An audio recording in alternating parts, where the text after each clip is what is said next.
یہ خبر ہے کراچی سے۔ کراچی کے علاقے لیاقت آباد میں بجلی کی لوڈ شیڈنگ کے خلاف مکینوں نے احتجاج کر کے ٹریفک کی روانی معطل کر دی ہے۔ آپ کو اپڈیٹ کریں کراچی سے، جہاں پر لیاقت آباد میں بجلی کی لوڈ شیڈنگ کے خلاف مکینوں نے احتجاج کیا ہے اور لیاقت آباد 3 نمبر اور 4 نمبر کے مکینوں نے روڈ بلاک کر دیے ہیں، جس کے باعث ٹریفک جام ہو گیا ہے۔ بجلی کی مسلسل بندش سے کاروبار شدید متاثر ہے، ایسا کہنا ہے مظاہرین کا۔ مظاہرین نے مزید کہا ہے کہ اعلانیہ لوڈ شیڈنگ کے بعد گھنٹوں گھنٹوں بجلی بند رہتی ہے۔ کراچی کے علاقے لیاقت آباد میں بجلی کی لوڈ شیڈنگ کے خلاف مکینوں نے احتجاج کر کے ٹریفک کی روانی معطل کر دی ہے۔ مزید جانتے ہیں ڈان نیوز کے نمائندے عاصم خان سے۔ عاصم خان، بتائیے گا کیا وجہ ہے احتجاج کی اور کیا مطالبات ہیں؟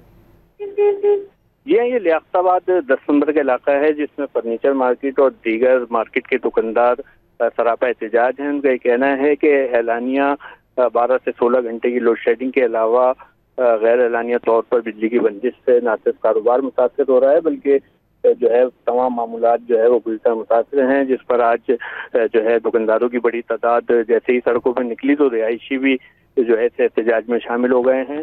اس وقت جو ہے لیاقت آباد 10 نمبر پر احتجاج کے باعث لیاقت آباد کے جو اطراف کے علاقے ہیں وہاں پہ ٹریفک کی روانی شدید طور پر متاثر ہے۔ تاہم اب پولیس یہاں پر پہنچی ہے اور مظاہرین سے مذاکرات میں عاصم خان اپڈیٹ کر رہے تھے، شکریہ۔